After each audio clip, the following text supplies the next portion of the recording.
Well, good evening. Sorry, I've got a thing for grapes at the moment. It's so lovely. But did you know that this little thing here, which is a fruit, if a dog eats it, it's poisonous to them?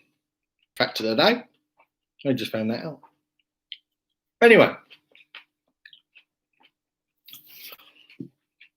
I hope you're having a good day, a good evening, a good afternoon, a good morning, wherever you are on this wonderful globe of Earth. And for those that think we're flat, g'day. Because I do know there's some people that believe that the world's flat, but we won't go there because it's too complicated for me. You know, shocked me really that a grape can poison a dog. Strange, isn't it? But they're bloody lovely. More for me, eh? See, I'm trying not to pig out on biscuits and unsavoury things because fruit's natural and it helps the constitution, doesn't it? Yeah, and that's a good thing. So, I had a call today from this wonderful thing called a smartphone from a distressed person. Oh look, it's all the twos, 222. Maybe that's a sign, eh? Maybe I should go live at 22:22 every night or every other night.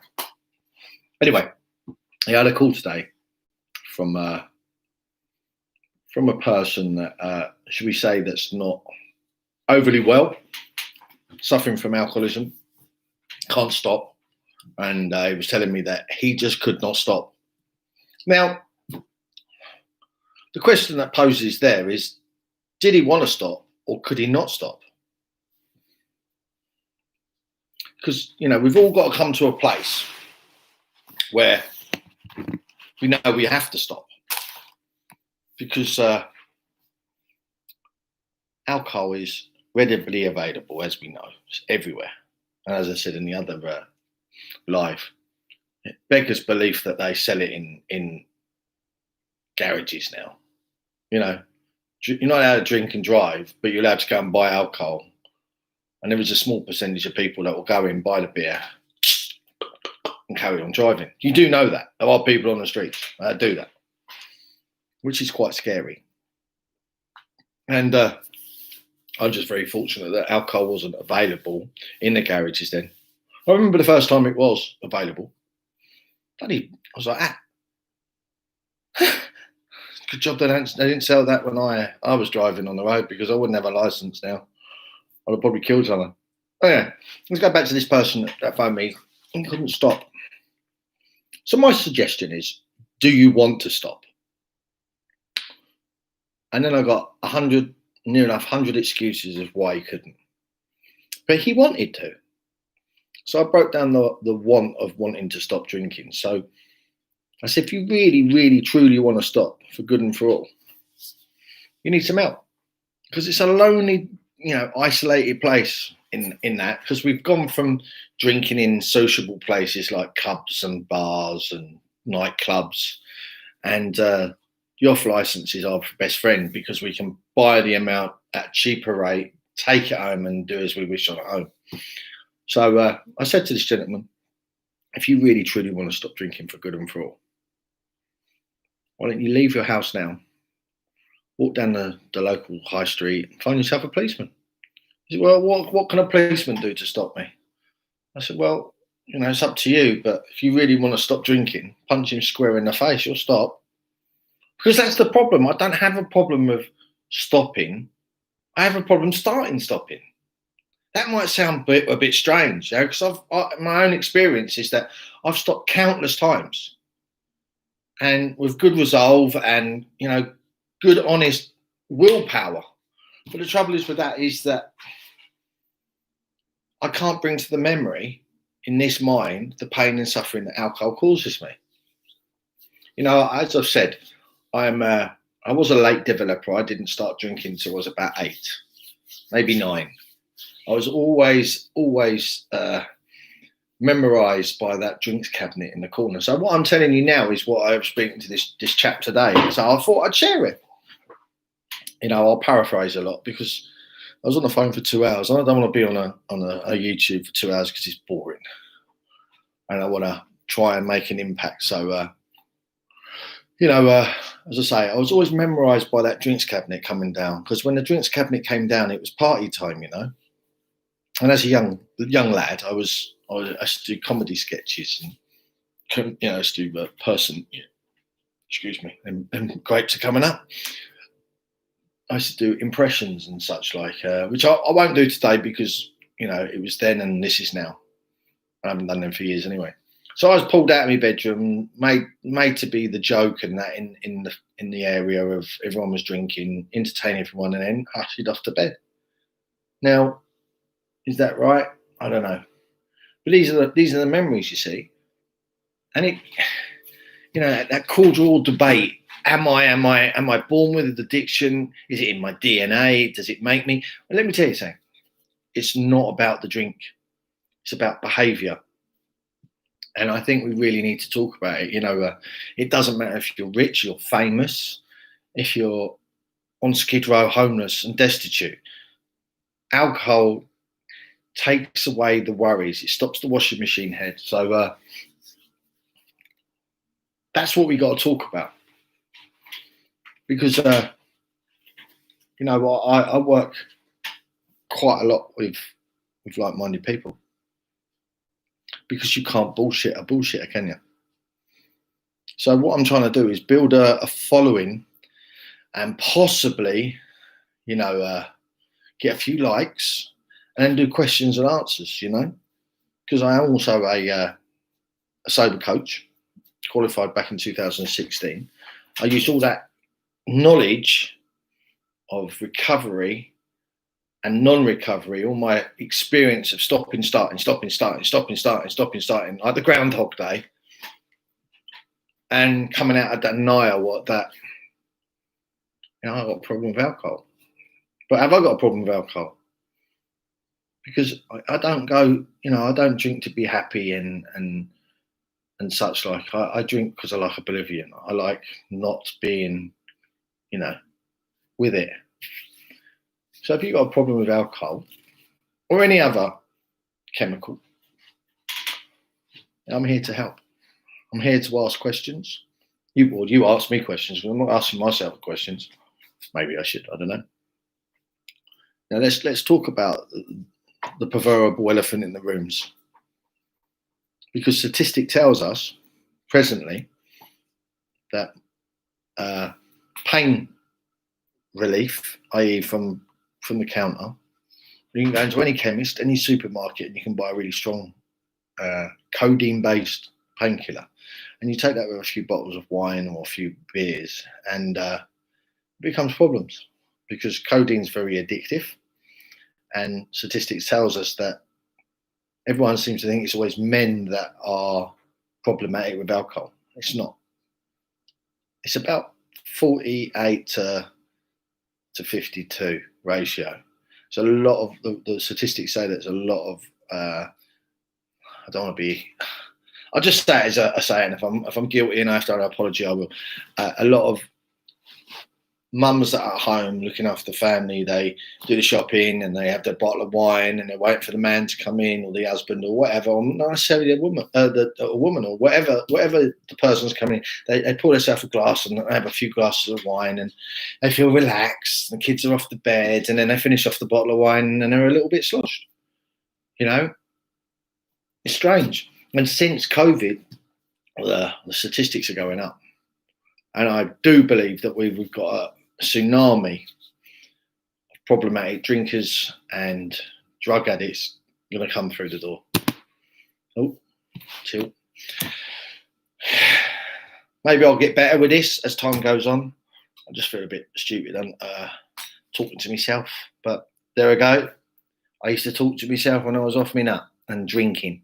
I used to ring, I used to pick this bloody, well, it wasn't this one, but I used to pick up phone and at 2-3 o'clock in the morning, and it wasn't until the next morning I'd come to and go, oh no, I phoned her or phoned him at 3 o'clock in the morning. What did I say? And sit there and go, try and remember it. And I couldn't because I'd black out.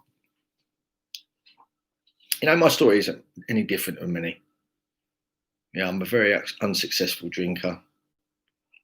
You know, I realised at the bottom of a glass or a bottle wasn't to solve my problems.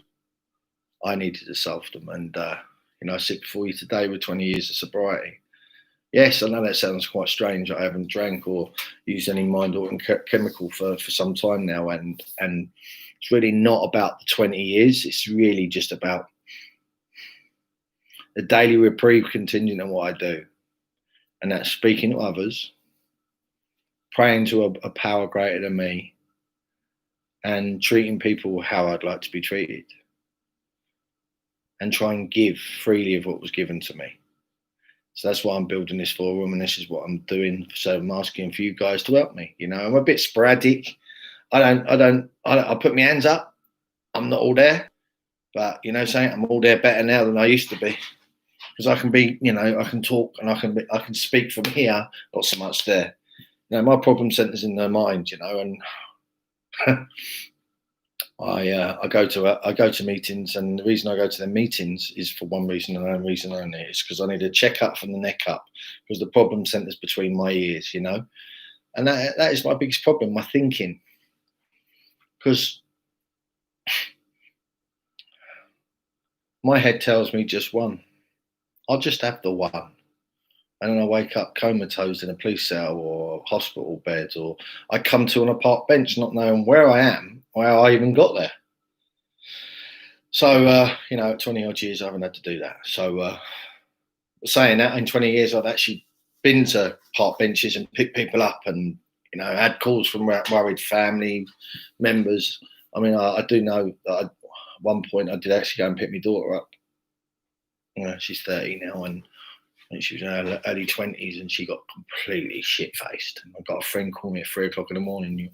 Your daughter's here. She's sloshed and she's crying her eyes out. And that sort of leads me into, let's understand what alcohol is. It's a depressant. It's a mood enhancer. So whatever you're feeling or you're thinking you're feeling, and you drink on top of that, it enhances it.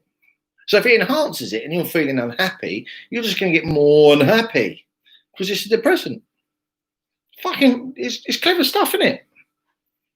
Because I don't know, you've probably all seen it. Some of you have seen that, you know, drinking a few pints, you feel tickety boo and everything's all right, but later on in the night, you don't feel too good. You know, you start having thoughts going through your head that your girlfriend's having a lucid affair with the barman because she's spending too much time talking up there, and your best mate's trying to cop off of her. All these sort of crazy thoughts go through your head. And then you act and behave in a manner that's not really sort of sociable. Well, that's my experience. So I just want to put out there and speak to you guys. This is coming from a place of love, care, and compassion for my fellow brothers and sisters out there. Those that have the affliction of alcoholism. Well, not necessarily. Maybe you do drink and it's okay for you. That's fine. I'm not here to be an arbitrator of anyone's drinking or anyone else's behaviour. I'm not. I'm really not. I just want to put that across. But I just know there's a small percentage of people that do have problems and are problematic when they drink. And there isn't enough education and experience. So, you know, someone that's walked the walk and continuing walking the walk, I mean, well, and here's a statistic for you. We're in December. More of our kind, alcoholics and drug addicts, die between now and middle of January than any other time in the year. Scary, that, isn't it? And it's not just the drink or the drugs, it's sometimes suicides. And, you know, we keep hearing this, you know, in the football field, and our prince, our future king, talking about mental health. You know, there's so many different branches of mental health that we really need to address in this country. It's a ticking time bomb, and when it goes off, my God, talk about an apostle of the zombie coming back on the street. I don't know, maybe that'll happen. But you know, say, if anything I say tonight that'll help you, don't judge.